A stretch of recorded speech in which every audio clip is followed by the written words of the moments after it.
Pessoal, bom dia a todos, tudo bem? Me ouvem bem? Bom dia, então vamos lá. Vamos iniciar nossa aula de hoje. Hoje nós vamos terminar de falar do recurso de sentido estrito e vamos iniciar então o estudo de apelação, né? Que é um recurso mais amplo que nós vamos estudar daqui a pouco.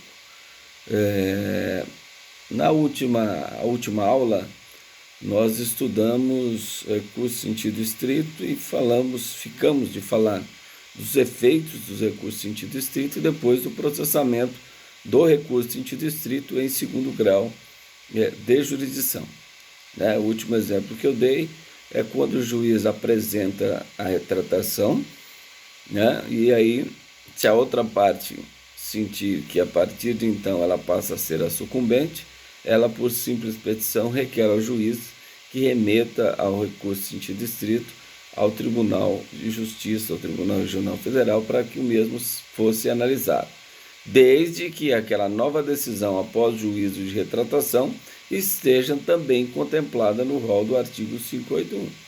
Porque caso ela não esteja contemplada, a nova decisão que surgiu após o juiz se retratar, você não pode mais interpor recurso de sentido estrito. Você só pode fazer por simples petição que o juiz remeta os autos para a instância superior para julgar o recurso de sentido estrito, caso haja previsão no artigo 581 do Código de Processo Penal. Tá certo? Vamos falar agora dos efeitos, né, Tem alguém com o microfone aberto aí. Nós vamos falar dos efeitos do recurso em sentido estrito. Bom, ele tem o efeito devolutivo, que é a regra de todos os recursos, e tem o efeito suspensivo. O recurso em sentido estrito também pode ter o efeito suspensivo. Por exemplo, a decisão de pronúncia. O recurso em sentido estrito terá o efeito suspensivo? Sim, suspende tão somente o julgamento pelo egrégio tribunal do júri. O juiz pode continuar com o processo, só não vai realizar a sessão do tribunal do júri, enquanto não julgar essa decisão de pronúncia. Aí o promotor pode propor o recurso em sentido estrito. Do recurso em sentido estrito, pode ser que haja a possibilidade do agravo embargos infringentes. Dos embargos infringentes pode ser cabível tanto o recurso especial extraordinário ou ambos, para o STJ respectivamente ao STF. Enquanto não transitar em julgado essa decisão, o réu não será submetido a julgamento pelo tribunal do júri. Por isso que nesse caso tem efeito suspensivo o recurso em sentido estrito, tão somente em relação ao julgamento. Tá? Outro caso também que tem efeito suspensivo é a perda da fiança. Quando o juiz declara o perdimento da fiança, nesse caso o efeito ele é suspensivo, ou seja, o sujeito somente vai perder definitivamente esse valor após o trânsito julgado da decisão. Então, nesse caso, nós podemos falar que o recurso em sentido estrito terá efeito suspensivo. Ou julgar a apelação deserta, por exemplo. Quando ele não admite que a apelação suba à instância superior. Também o recurso em sentido estrito terá efeito suspensivo em relação àquela decisão que proferiu o despacho julgando deserto. Por exemplo, o sujeito está em liberdade. O juiz recebe... aliás, ele não recebe a apelação. Ele julga deserta a apelação. E nesta decisão, ele determina a prisão do réu. O recurso em sentido estrito ele vai suspender essa decisão que decretou a prisão. Agora, se ele decretou a prisão na sentença, o recurso em sentido estrito não terá efeito suspensivo para revogar os efeitos dessa prisão, não.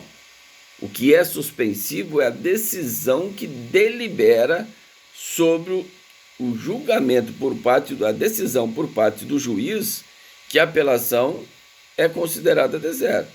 Então, se por esse motivo ele já decreta a prisão e você entra com recurso em sentido estrito, vai ter efeito suspensivo.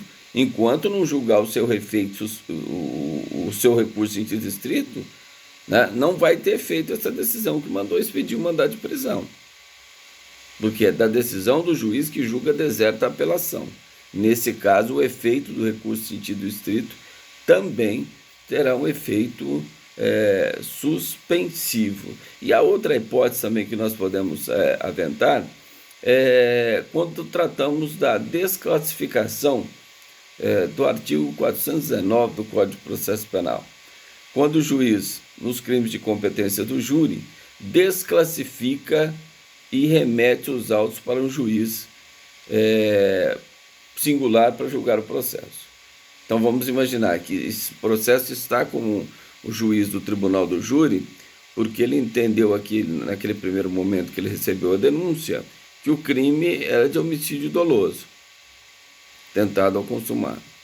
Depois daquela primeira audiência de instrução, que é a primeira fase do processo, que é chamado de juízo de admissibilidade, que o juiz faz? Ele fala, não, mas isso aqui não é homicídio doloso, é homicídio culposo.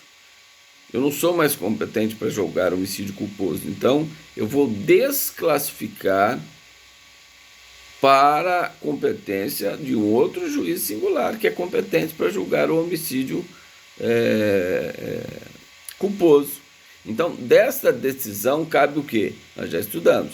Recurso em sentido estrito com fundamento no inciso 2. O juiz de ofício se declara incompetente e remete o juiz competente.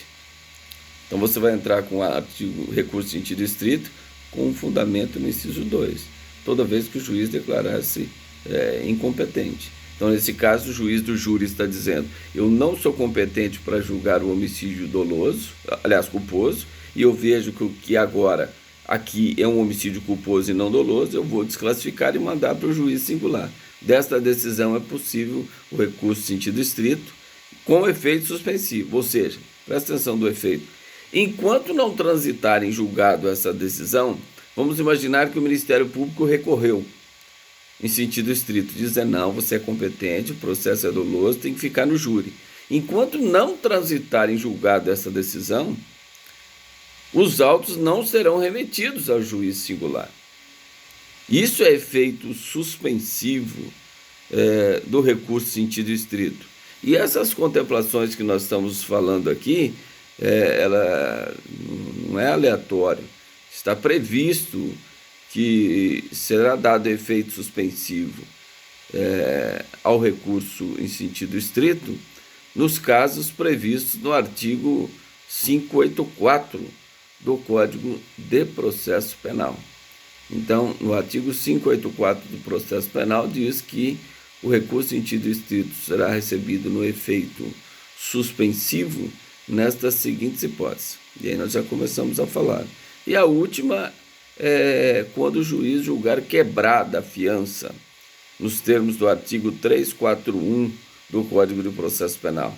Toda vez que a parte não comparecer em audiência designada, ela é intimada a comparecer num ato e não comparece. Então, fiança é caução. A partir do momento que o réu quebra esta confiança, o juiz determina o quebramento da fiança. E a consequência do quebramento da fiança, diante das várias hipóteses previstas no artigo 341 do Código de Processo Penal, é a volta do sujeito para a prisão. Ele vai voltar para a prisão. Você não foi preso ainda, ele vai ser remetido à prisão, tendo em vista que houve o quebramento da fiança. Mas desta hipótese, é possível você interpor o recurso em sentido estrito. Mas aí o efeito suspensivo vai ser em relação à perda da fiança. Porque se ela foi quebrada, ele vai sofrer o perdimento. Então, essa hipótese é suspensiva. Tá? Então, o sujeito quebrou a fiança hoje. O juiz pode decretar a quebra da fiança e colocar e mandar ele à prisão, expedir mandado de prisão? Pode. Ah, mas eu entrei com recurso em sentido estrito. Bom, vai suspender em relação à consequência. Qual é a consequência? A perda da fiança. Quem pode ler o artigo, salvo engano, o artigo, fica mais claro isso aí, o artigo 341 do Código de Processo Penal. Quem localiza aí pra gente aí o Código de Processo Penal. Pode ler, por favor.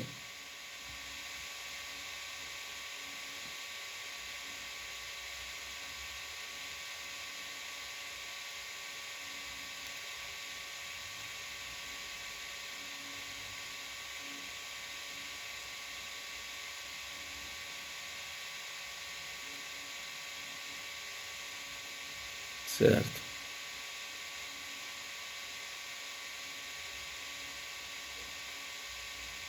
Certo.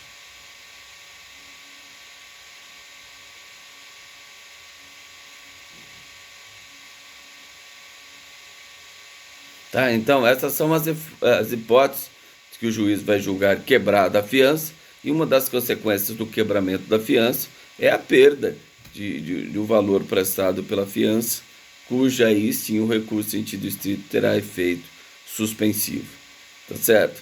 E só para título de conhecimento, para a gente terminar essa parte de efeitos, estão taxativamente, são essas hipóteses taxativamente previstas no artigo 104.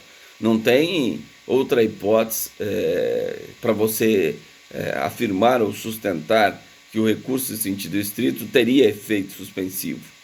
Não tem. Essas hipóteses previstas na lei, é taxativo esse rol do artigo 584. São só nessas hipóteses que será dado efeito suspensivo ao recurso em sentido estrito. Somente. Tá? Mas antes, o que acontecia? Tanto a parte do Ministério Público quanto a defesa, ou seja, a parte que tinha interesse e a parte legítima, se não fosse dado efeito suspensivo no seu recurso em sentido estrito, era possível que você, através do mandato de segurança, já que ele é subsidiário em matéria penal, ele só é cabível quando não existir um outro recurso previsto na legislação processual penal, que você poderia utilizar o mandato de segurança. E nesse caso era muito utilizado o mandato de segurança para dar efeito suspensivo a um recurso que não tem esse efeito suspensivo. Tá? Para que aquela decisão não fosse cumprida enquanto não julgasse o mandato de segurança em relação ao recurso sentido interposto. Então você provava no tribunal que você interpôs o recurso sentido estrito e pedia para o tribunal dar um efeito suspensivo ao recurso sentido estrito interposto. Isso utilizando-se do mandato de segurança, para garantir um direito líquido e certo, não amparado por habeas data ou habeas corpus, por ilegalidade ou abuso de poder de autoridade pública no exercício da função pública, que viole direito líquido e certo. Hoje não é mais possível por decisão do Superior Tribunal de Justiça. O Superior Tribunal de Justiça entendeu que, e isso é pacífico no Superior Tribunal de Justiça, que não cabe mandato de segurança para dar efeito suspensivo em recurso que não detém este efeito. Tá certo? Então é possível, aliás, não é mais possível utilizar-se de mandato de segurança para dar efeito suspensivo no recurso que tem. A alternativa é você interpor o recurso o mais rápido possível e, em sede de preliminar, pedir esse efeito suspensivo como uma antecipação de tutela, ou seja, um pedido de liminar em preliminar do seu recurso, para que seja dado o efeito suspensivo naquela decisão que você, então, recorreu do juiz de primeiro grau. Tá certo? Então, falamos no efeito devolutivo, no efeito suspensivo, e também ele tem o efeito regressivo, né, interativo ou diferido, né, que é quando nós falamos do juízo de retratação. Isso é obrigatório no recurso sentido estrito, já adiantei isso na matéria anterior, que o juiz não poderá remeter o recurso em sentido estrito após as razões e contrarrazões à instância superior se ele não deliberar, se mantém a decisão ou se reforma a decisão. Isso é juízo de retratação. É a possibilidade do juiz modificar a sua própria decisão. E tanto isso é importante que, se ele não o fizer, chegando o recurso sentido estrito no tribunal, o tribunal irá determinar que, sem essa manifestação do juiz, que converta o julgamento em diligência, que os autos sejam remetidos a primeiro grau de jurisdição, para que o juiz possa deliberar sobre se mantém a decisão ou se retrata da decisão. E esta decisão, nos termos do artigo 9º do artigo 93 da Constituição Federal, todas as decisões judiciais devem ser fundamentadas sob pena de nulidade. Se o juiz só disser assim, olha, deixo de retratar, mantenho a decisão como tal, diante das razões e contra-razões, subem os autos ao egrégio Tribunal de Justiça para julgamento do recurso em sentido estrito. Ponto. Essa decisão é absolutamente nula, porque ela é ausente de fundamentação. Ela não tem, é nem carente, né? Porque se ela for carente também, o tribunal vai mandar voltar para o juiz fundamentar. Agora, se ela for ausente de fundamentação, da mesma forma, o tribunal, mais ainda, né, vai requerer a conversão do julgamento em diligência para que remeta os autos à Justiça de primeiro grau para o juiz deliberar se mantém a decisão ou se modifica a decisão. Isso é importante. Como é também, nós já explicamos isso no agravo do instrumento lá no processo civil. Só que ele, diferentemente do recurso sentido estrito, você endereça ele, o agravo do instrumento, e interpõe ele diretamente ao tribunal. Mas a lei exige que você, após propor o agravo do instrumento, você comunique o juiz, né, no prazo legal, que você interpôs o agravo do instrumento, juntando cópia do agravo do instrumento. Por quê? Aí o juiz irá analisar e fazer o juízo de retratação ou não. Se ele mantém a decisão proferida diante do agravo que você interpôs, ou se modifica a decisão. Se ele modificar a decisão no agravo do instrumento lá no processo civil, ele comunica ao Tribunal de Justiça sobre sua decisão modificativa, e o Tribunal de Justiça irá proferir decisão, e aí pode ser, ao meu ver, uma decisão monocrática do próprio relator, dizendo que, olha, vou julgar prejudicado o agravo do instrumento, tendo em vista a perda do objeto, porque o juiz modificou a decisão. Aí ele perde o objeto. Tá? Tudo bem? Então falamos aí do efeito diferido, iterativo ou de juízo de retratação, né? O efeito de retratação que detém o recurso em sentido estrito, fazendo uma comparação analógica a esse juízo de retratação lá do processo civil em sede de agravo de instrumento. E por último, nós temos também o efeito extensivo. É possível o efeito extensivo, né? Desde que não tenha caráter pessoal, né? Desde que não tenha caráter pessoal. Se tiver caráter pessoal naquela decisão, o recurso em sentido estrito, ele torna-se o quê? Incomunicável. Então, se o juiz extinguiu 2 réus, presta atenção, 2 réus, um requereu a extinção da punibilidade pela pela prescrição da pretensão punitiva, dizendo que a data que foram atribuídos os fatos aos 2 indivíduos, contando-se até o dia de hoje, já deu a prescrição da pretensão punitiva, observando a regra em abstrato do artigo 109 do Código Penal. E aí o juiz indefere o pedido.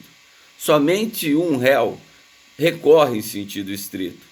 E o tribunal dá provimento ao recurso em sentido estrito para dizer que realmente já ocorrera a prescrição, motivo pelo qual ele está declarando a extinção do processo pela prescrição. Ah, mas e aquele que não recorreu, que houve o trânsito julgado daquela hipótese lá, que ele tinha um prazo de 5 dias? Tudo bem, ele pode ser condenado e arguir em preliminar de apelação esta prescrição. Mas será que essa decisão que reconheceu a prescrição para esse que recorreu, reconhecendo a prescrição da pretensão punitiva, aplica ao outro? É lógico que sim, se os 2 recorreram sobre a imputação do mesmo fato no mesmo dia, É lógico que a contagem de prescrição para um e para outro é o mesmo. Então, se falou que está extinta a punibilidade em relação a esse que recorreu, também estará em relação àquele que não recorreu. Daí afirmar que, nesta hipótese, o recurso terá efeito extensivo na modalidade do artigo 580 do Código de Processo Penal. Agora, bem diferente se dois requereram a extinção da punibilidade pela prescrição. Um só recorreu. O tribunal dá provimento ao recurso em sentido estrito daquele que recorreu, tendo em vista que a época dos fatos ele era menor de 21 anos. Quando ele cometeu o crime, ele era menor de 21 anos. Nesse caso, a prescrição reduz em metade. A contagem do prazo do lapso prescricional reduz em metade. Bom, e aquele outro que era maior de 21 anos à época do fato? O que essa decisão tem a ver com ele? Não foi de caráter pessoal? O tribunal só não reconheceu em sede de rese a extinção da punibilidade pela prescrição em relação ao recorrente, porque a época do fato ele era menor de 21 anos. Então, motivo pelos quais o tribunal deu provimento ao recurso em sentido estrito. E não será alcançado aquele que não recorreu. Ou seja, não terá efeito extensivo, né? Justamente porque isso é de caráter pessoal. E o artigo 580, 580 do Código de Processo Penal diz justamente isso. O recurso terá efeito extensivo toda vez que não houver questões de caráter pessoal. Aí há uma comunicabilidade da decisão. Se houver qualquer caráter pessoal naquela decisão em relação ao recorrente, esta não comunicará às demais pessoas que pertenciam ao processo que não recorreu daquela decisão. Tudo bem? Então falamos dos efeitos do recurso em sentido estrito. Explicamos todos eles e o efeito suspensivo está no artigo 584, efeito extensivo artigo 580 do Código de Processo Penal, que esse faz parte da teoria geral dos recursos. E, bom, vamos passar agora. Então, já acabou em primeiro grau aqui, o juiz deu um despacho. Subam-se os autos à instância superior para apreciação do recurso em sentido estrito. Essa foi a decisão que o juiz proferiu. O que vai acontecer? Chegando o recurso em sentido estrito lá no tribunal, ele vai ser distribuído imediatamente. Após a emenda 45 de 2004, é obrigatória a distribuição imediata do recurso. Antes dessa emenda constitucional, às vezes o recurso ficava lá 2 anos aguardando a distribuição. Hoje não, hoje ele chegou, é distribuição imediata. Então, se tem lá 16, 17 câmaras criminais, Tribunal de Justiça, uma daquelas câmaras será competente para julgar o recurso em sentido estrito. E aí vai ter um relator. Mas pode ser que já tenha ocorrido a prevenção. Vamos imaginar que em primeiro grau eu interpus um habeas corpus.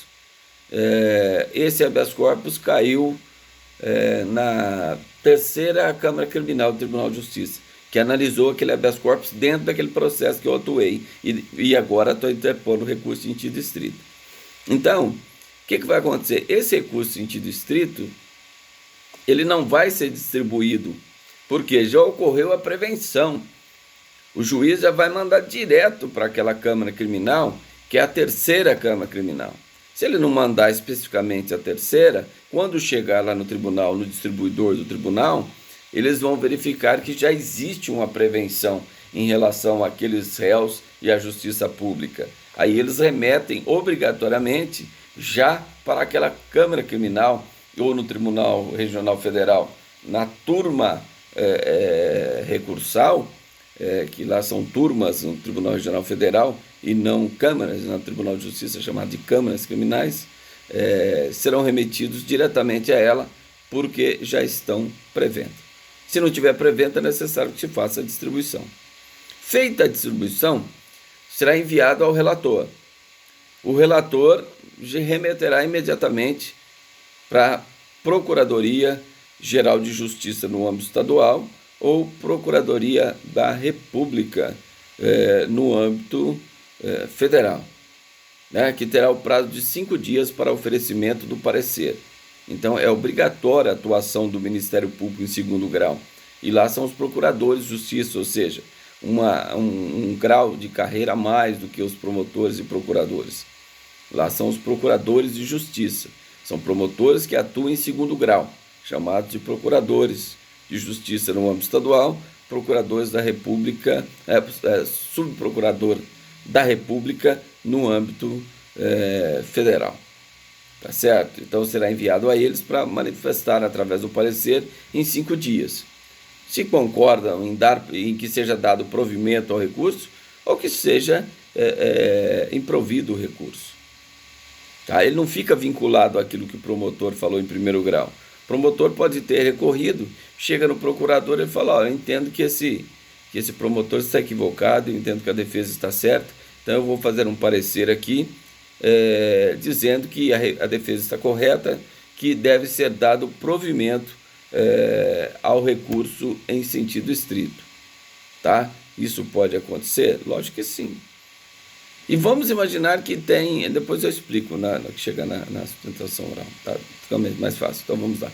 Então, depois do parecer do relator, aliás, do parecer do procurador, vai para o relator, no prazo de 5 dias ele terá para apresentar o recurso em mesa, ou seja, para pedir designação de julgamento do recurso em sentido estrito. Tá? Só que esses prazos não são fatais, né? Essa quantidade de acúmulo de serviço, então 5 dias, às vezes fica lá 30 dias lá na procuradoria para que seja confeccionado o parecer. Aí volta, fica com o relator lá mais 30, 40 dias. Se o réu está preso, tende a ser um procedimento mais rápido. Mas caso contrário, esses 5 dias que está estabelecido na lei não tem efetividade nos dias atuais diante da quantidade, da falta de estrutura do próprio Poder Judiciário, né, da quantidade de processos que estão na Procuradoria também por falta de estrutura pessoal na própria Procuradoria de Justiça.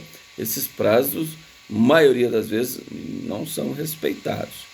E não há que se falar em nulidade. Agora, se o cliente está preso, o processo está lá há 6 meses na Procuradoria, depois mais 6 meses com o relator, é lógico que você vai interpor um habeas corpus aí, com o fundamento, né, da negativa da prestação jurisdicional, determinando em sede habeas corpus para que o Tribunal Superior determine o imediato julgamento daquele processo que está na instância inferior. Então você pode utilizar o habeas corpus com fundamento justamente isso: duração razoável do processo, garantia constitucional estampada no artigo 5º, que proveniente da emenda 45 de 2004, que foi a emenda do Judiciário, que garante a todos nós uma duração razoável do processo.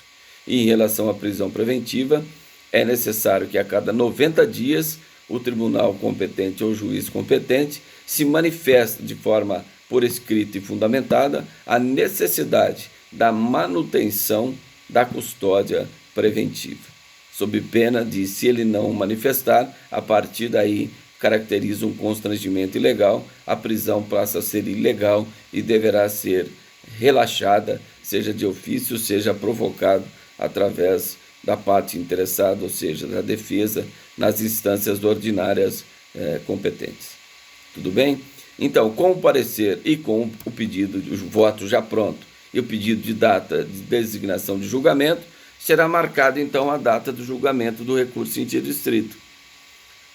E isso, a defesa vai ser intimada desta data de julgamento. Sai publicado no Diário Oficial. O recurso em sentido estrito será julgado no dia tal, hora tal, sai até o número da sala, né, o horário, né, onde vai ser julgado, seja no Tribunal Regional Federal, seja no Tribunal de Justiça Estadual.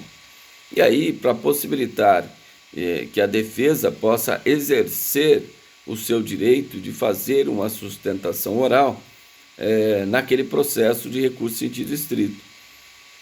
Hoje, nos dias atuais, nós estamos usando aqui as videoconferências Você fica aguardando aqui o dia do seu julgamento, você vai mandar um e-mail, você recebe um link da reunião, naquele horário você acessa esse link e você entra na sessão de julgamento.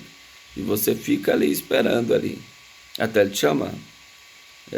Recentemente eu tive a felicidade de um recurso que era mesmo, um recurso de apelação, era apelação, é isso mesmo, um recurso de apelação, num crime de estupro de vulnerável.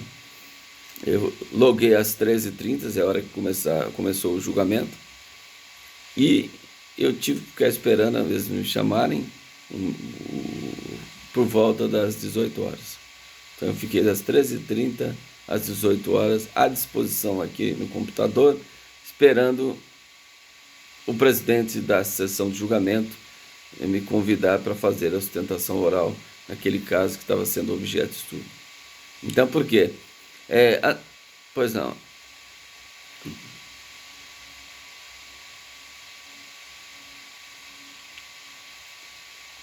Eu acho que teve uma, mas que gravou só parte dela, acho que foi uns 4 minutos só. Foi essa última que eu fiz, Eu acredito que sim. Só que, o que acontece? Que antigamente você tinha que ir lá no tribunal, hoje facilitou com a videoconferência, então muitos advogados que não faziam, hoje fazem. Então o tribunal, isso é muito complicado para o tribunal, porque imagina, eles têm lá 100 processos, 200 processos para analisar. Se tiver 20 sustentações orais, de 10 minutos cada uma para a defesa e 10 minutos para a procuradoria, são 20 minutos. 20 minutos você multiplica por 50 advogados inscritos, né? Olha a quantidade de tempo que isso demandaria. Uma sessão só não daria tempo. Então a gente está sofrendo com isso. Você tem que ficar o tempo todo aguardando aqui até o fim da sessão, para que talvez você seja o último a fazer a sustentação oral. E isso está demandando assim, uma certa preocupação, que você fica amarrado, né, aqui em frente ao computador esse tempo todo. E nem assistindo a sessão você não fica, porque é fechado. Você só espera um link de chamada. Aí abre o link e chama o advogado para fazer a sustentação oral. Mas certamente...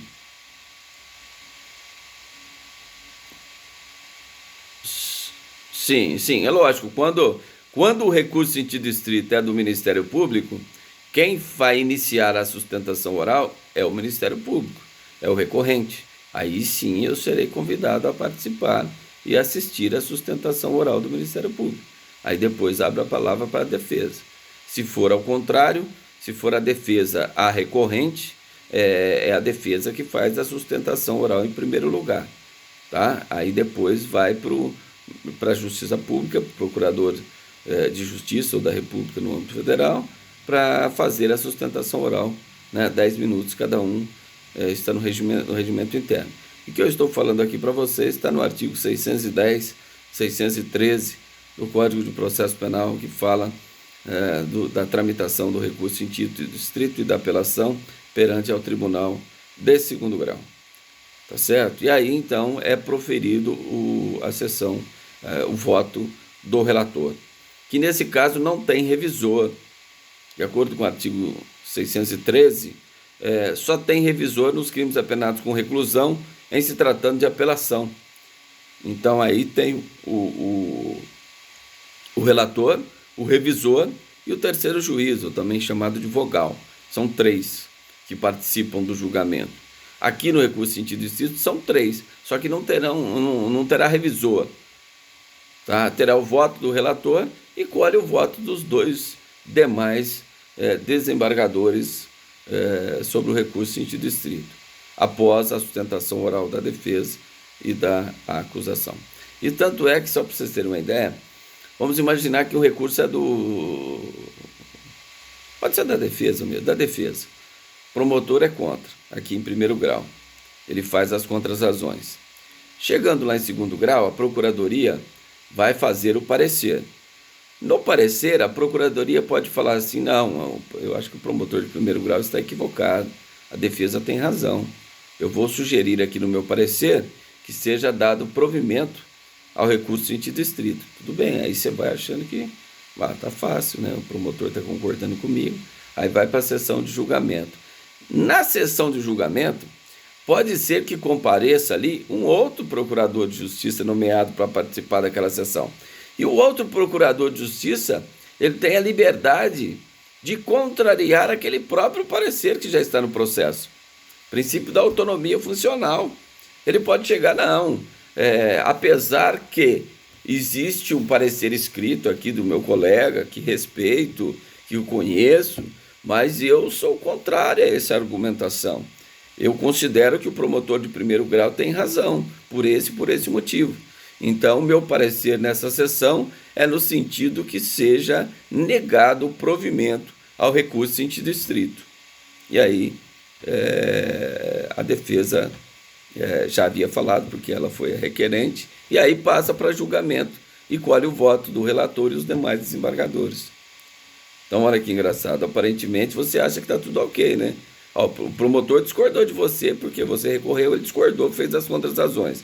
Chega lá, a procuradoria fala, não, a defesa está correta, eu vou fazer o parecer de acordo com o que a defesa, e o recurso deve ser provido. Aí chega lá, no dia da sessão, vem outro procurador para fazer o trabalho ali, que pode ser outro, talvez aquele que fez o parecer não será o mesmo que vai para a sustentação oral, que vai participar da sessão de julgamento, ele pode contrariar o parecer do colega que está por escrito nos autos e votar de acordo com a sua consciência. Fazer o parecer oral ali de acordo com a sua consciência. Ele pode concordar com a defesa ou discordar com a defesa. Concordar com o parecer que está juntado nos autos ou discordar com o parecer que está juntado nos autos. Pela essa questão da própria unidade do Ministério Público e esta própria questão da possibilidade dele formar a sua convicção pessoal e não estar vinculado àquilo que já foi escrito pelo colega em sede de parecer. Tudo bem? Aí então terminamos o julgamento do recurso sentido estrito. Desse julgamento do recurso sentido estrito, aí nós vamos falar uma sessão aqui rapidamente, né? Do julgamento em recurso sentido estrito, pode acontecer o seguinte, pode ser que haja alguma omissão, obscuridade, ambiguidade, ou omissão, contradição, obscuridade ou ambiguidade.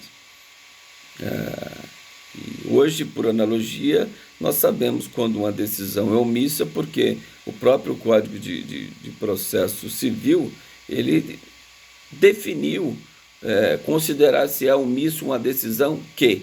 Então, nós podemos buscar essa interpretação analógica no Código de Processo Civil para sustentar uma omissão existente no acordo. Tá? Então, se a decisão, presta atenção, se a decisão do recurso em sentido estrito foi unânime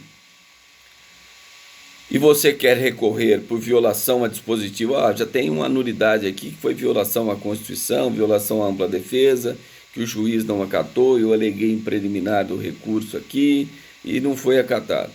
Então você já está preparando para interpor um recurso extraordinário.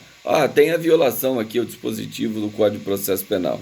Então você está preparando para um recurso especial. Ou ambos você esteja preparando para recorrer. Mas pode ser que todas essas questões suscitadas de natureza tanto constitucional quanto natureza infraconstitucional, pode ser que elas não foram ventiladas no acórdão. Se elas não foram ventiladas no acórdão de forma expressamente, existe a possibilidade de um pré-questionamento implícito, mas às vezes nós não podemos confiar nisso, melhor que ele esteja explícito no acórdão, você tem que obrigatoriamente propor embargos declaratórios com a finalidade de pré-questionar a matéria, fazer com que o relator debata a sua tese de violação da Constituição Federal ou debate a sua tese de violação a dispositivo de natureza infraconstitucional. Porque é através dos embargos declaratórios que você vai conseguir o pré-questionamento, que no acórdão, que o embargo declaratório vai integrar o acórdão. Ele não é para aperfeiçoar o acórdão. Então, se o julgado procedente, se for interposto com esta finalidade, que houve uma omissão em relação à matéria constitucional que não foi debatida no acordo, ou a matéria infraconstitucional que não foi debatida no acordo, seus embargos declaratórios é justamente para isso, aperfeiçoar o acórdão do recurso em sentido estrito, para que as matérias objeto de futuro recurso especial extraordinário sejam pré-questionadas nesse acórdão. E aí você terá, então, um dos requisitos do recurso, tanto especial quanto extraordinário, que é o pré-questionamento da matéria. Então, esse pré-questionamento deve estar suscitado, deve estar ventilado no acórdão recorrido. Caso contrário, o seu recurso especial não será admitido pelo presidente do tribunal recorrido, que é o próprio presidente do Tribunal de Justiça, ou em sede de recurso especial e também em sede de recurso extraordinário. Você interpõe os mesmos sempre perante o tribunal recorrido. Este que irá remeter ou não, se der seguimento, ele remete ao ao Superior Tribunal de Justiça, no caso especial. Se for o Supremo Tribunal Federal, ele vai, o presidente do tribunal recorrido, remete ao Supremo Tribunal Federal seu recurso extraordinário. E se ele inadmitir por faltar pré-questionamento ou por faltar repercussão geral em sede de recurso extraordinário, aí existe um recurso que chama agravo de decisão denegatória de recurso especial, recurso extraordinário. Que aí o presidente do tribunal recorrido, independente de qualquer motivo, ele está obrigado a remeter os recursos às instâncias, seja STJ e STF, em tratando de recurso extraordinário. Tá bom? Agora, eu quis exemplificar o seguinte, então, se não tem pré-questionamento e você quer recorrer desta decisão, por exemplo, da pronúncia, foi pronunciado, mandou para o júri, o tribunal confirma essa pronúncia, que é mandar para o júri. Você fala, não, eu quero recorrer até o STJ, até o STF. Então você vai entrar com recurso especial extraordinário, ou ambos, se a matéria estiver pré-questionada. Se não estiver pré-questionada, você tem que interpor o quê? Embargos declaratórios, para pré-questionar a matéria. Depois, inicia, porque interrompe o prazo, né? Inicia a contagem de prazo de 15 dias para você interpor recurso especial, recurso extraordinário ou ambos. Agora, uma questão interessante. Se a decisão for não unânime desfavorável ao réu no seu recurso em sentido estrito, se ele for julgado não unânime desfavorável ao réu, é um exemplo do caso que eu dei para vocês, um acórdão aí para vocês trabalharem e fazer os embargos declaratórios, foi não unânime desfavorável ao réu. Nesse caso, eu posso precisar dos embargos declaratórios ou não, mas eu jamais poderei desprezar os embargos infringentes. Eu sou obrigado a entrar com os embargos infringentes. Porque se eu não entro com os embargos infringentes, falar, eu não quero, eu já vou entrar direto com recurso especial extraordinário para não perder tempo. Ele não será admitido, eles não serão admitidos. Por quê? Porque você não terá decisão de última instância proferida por tribunal. Se cabe embargos infringentes, você não esgotou a instância. Se você não esgota a instância, você não tem decisão de última instância. Se você não tem decisão de última instância, como que você vai propor recurso especial extraordinário, que é um dos requisitos lá do artigo 105 e artigo 102 da Constituição Federal, que fala, respectivamente, do recurso especial e do recurso extraordinário, que é cabível da decisão proferida pelos tribunais regionais federais ou tribunais de justiça, que seja de única ou última instância. Então aqui nós não temos última instância, porque é necessário que você interponha um recurso de embargos infringentes, sob pena do seu recurso especial ou extraordinário não ser admitido.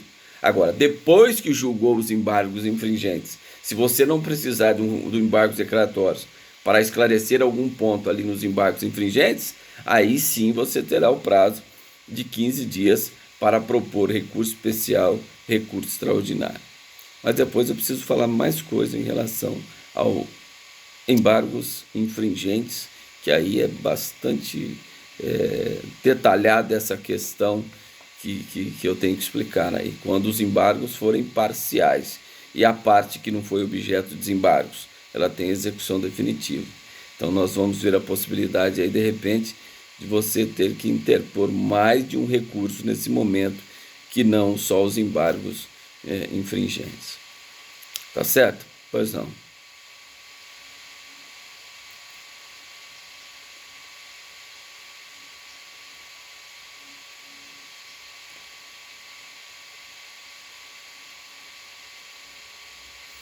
Olha, obscuridade, uma sentença é obscura, o próprio nome, vamos ser bem taxativos. O que é uma sentença obscura? O próprio nome, falta clareza, falta lógica da sentença, da decisão. Nós não falamos que uma decisão do judicial, ela é formal, intelectual, lógica, proferida pelo Estado através do órgão jurisdicional, solucionando, né, um caso concreto diante de uma pretensão resistida, aplicando o ordenamento jurídico ao caso concreto. Então, uma decisão obscura, falta clareza no sentido da lógica. Você lê aquele parágrafo que o juiz está falando, mas você não entende, não tem começo, não tem meio nem fim. Você não entende nada do que ele está falando. Então, nós temos aí uma decisão obscura. O juiz precisa esclarecer o que ele quis dizer naquele parágrafo. Não dá para entender, não tem lógica de acordo com a doutrina, com a jurisprudência e com a própria lei. Aí sim os embargos declaratórios com esse fundamento. Agora, a ambiguidade, ela já foi até retirada, ela consta expressamente no Código de Processo Penal, mas no Código de Processo Civil já não existe mais ambiguidade, que era a antiga dúvida, da margem à dupla interpretação. Então, por quê? Os legisladores entendiam que a ambiguidade é um grau de obscuridade. Então, uma decisão que dá margem à dupla interpretação, ela é uma decisão obscura. Ela precisa ser esclarecida. Por isso que no processo civil já, né, na lei moderna, que é o de 2015, o novo Código de Processo Civil, já não consta mais ambiguidade como hipótese de cabimento de embargos declaratórios. Porque ambiguidade é um grau de obscuridade. Né? Quando um parágrafo ali daquela decisão der margem à dupla interpretação, não for lógica, você lê aquilo e não entende o que o juiz quis falar. Isso é uma questão obscura que deve ser esclarecida. O resto é omissão e contradição. Tá bem? Tudo bem? Espero ter ajudado. Por nada, espero ter ajudado. Bom, então aí, se houver decisão não unânime desfavorável ao réu, obrigatoriamente embargos infringentes. De embargos infringentes, se não tiver omissão, contradição, obscuridade, você terá o prazo de 15 dias para propor recurso especial extraordinário ou ambos. Lembra aquela exceção do princípio da unirrecorribilidade? Para cada decisão, um só recurso, exceto aí se tratando de recurso especial extraordinário. Que uma decisão só, se couber 2 recursos, necessariamente você tem que interpor 2 recursos. Recurso especial extraordinário. E aí, se o presidente do tribunal recorrido negar, não admitir, seja por qualquer motivo, ele pode dizer, intempestivo, não admito o seu recurso especial. Você tem que interpor nos termos do artigo, salvo engano, 1042 do novo Código de Processo Civil, agravo de decisão denegatória de recurso especial extraordinário. Porque todo o processamento do recurso especial extraordinário está no Código de Processo Civil. Ele não está lá na Lei 1038/90, que foi revogado os dispositivos do recurso extraordinário especial. Não tem processamento, não fala em processamento da Constituição Federal, só fala em hipótese de cabimento, o que constava no Código de Processo Penal. Ele foi revogado pela Lei 8.038/90, consequentemente foi revogado pelo novo Código de Processo Civil, esse dispositivo. Tá? Então está lá no Código de Processo Civil. Então não foi admitido o recurso especial, o recurso extraordinário, agravo de decisão denegatória, agravo nos próprios autos, você não precisa formar um instrumento, você simplesmente entra com a petição de agravo, fundamentando as suas razões de convencimento que o presidente do tribunal errou em não admitir o seu recurso especial extraordinário, protocola o seu agravo de decisão denegatória, aí o presidente do tribunal não tem escolha. Mas seu agravo está intempestivo, que a súmula 699 fala que você tem 5 dias, você entrou no prazo de 10 dias. Não interessa, você tem que mandar para o Superior Tribunal de Justiça, no caso especial, e STF, no caso extraordinário. Ele é obrigado a mandar o agravo. Se interposto o agravo de decisão denegatória de recurso especial extraordinário, que é chamado agravo nos próprios autos, o presidente do tribunal é obrigado a remeter ao tribunal respectivo, seja o STJ, seja o STF. Tá bom? E aí segue o processamento lá, nós vamos estudar esse momento oportuno. Só para vocês entenderem, eu não falei sobre isso, mas é importante.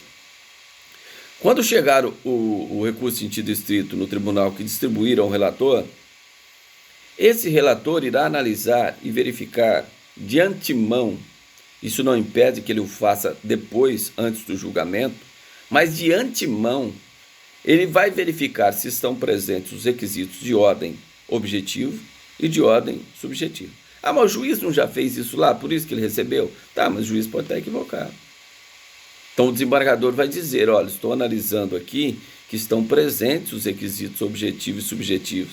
Isso chama-se o quê? Juízo de prelibação.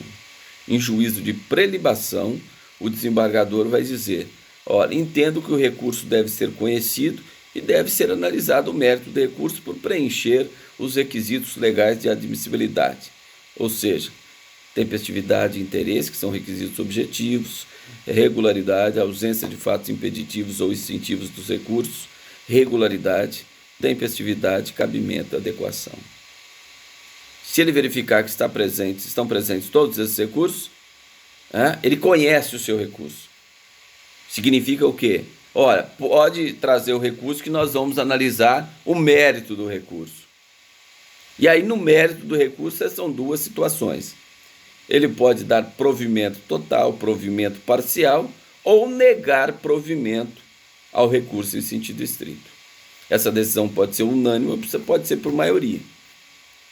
Se for por maioria 2-1 desfavorável ao réu, só cabe o quê? Embargos infringentes, que é um recurso da defesa. O Ministério Público não pode interpor embargos infringentes, que é um recurso exclusivo da defesa, como é a ação de revisão criminal. Tá? Ah, mas o tribunal foi não unânime favorável ao réu. O Ministério Público pode recorrer especial, extraordinário ou ambos os recursos. Tá? Mas quando ela é desfavorável, 2-1 desfavorável ao réu, o Ministério Público não teria interesse. Quem teria interesse somente a defesa em propor embargos infringentes, que é um recurso que só a defesa pode propor, a não ser no Superior Tribunal Militar, onde lá não é privativo da defesa, lá o Ministério Público também pode. No Supremo Tribunal Federal está previsto agravo regimental, aliás, embargos infringentes no regimento interno do Supremo Tribunal Federal, lá somente a defesa pode interpor, no STJ não tem previsão de embargos infringentes. Tá? E nos tribunais regionais federais, nos tribunais de justiça, são os embargos infringentes previstos aqui no Código de Processo Penal, que nós vamos estudar na sequência.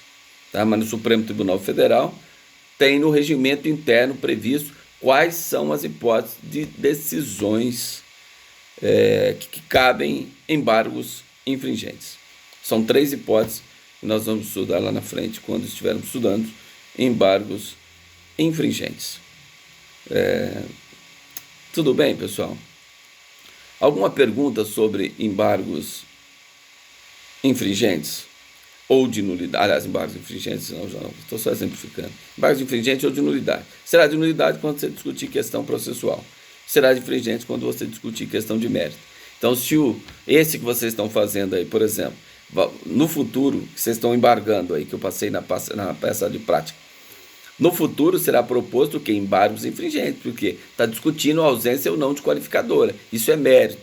Se fosse discutir uma questão de nulidade do processo por violação a uma garantia constitucional da ampla defesa, aí seria embargos de nulidade, porque estaríamos tratando de ação, de matéria de natureza processual e não de natureza material. Por isso que seria, então, embargos de nulidade. Tá bom? Então, com isso, nós encerramos a matéria de recurso em sentido estrito, e foram várias aulas, né? Quem tiver alguma pergunta, algum esclarecimento, é um recurso de bastante utilizado, não mais que o recurso de apelação, que será o próximo recurso que nós iremos estudar, mas é um recurso também de grande utilidade, de grande utilização, o recurso em sentido estrito, ressalvando sempre aquelas hipóteses que estão no artigo 581, que nem todas cabem em recurso em sentido estrito. Por quê? porque lá em 84 criou a Lei de Execução Penal e no artigo 197 da Lei de Execução Penal, que é a Lei 7.210 de 84, criou-se o agravo à execução para impugnar as decisões proferidas pelo juízo da execução. O nome dessas decisões cabe agravo à execução. Então, lembram que naquele estudo individual de cada hipótese de cabimento do rol do artigo 581, eu afirmei, olha, isso não cabe mais porque isso só ocorre na execução. Se só ocorre na execução, cabe agravo à execução. Tá? Agora, outras vezes, se isso ocorrer no processo de conhecimento, cabe reze. Se ocorrer no processo de execução, cabe agravo à execução. E a última hipótese de cabimento é quando a recusa na homologação da não persecução penal do artigo 28A, que eu falei para vocês que nós não iríamos estudar essa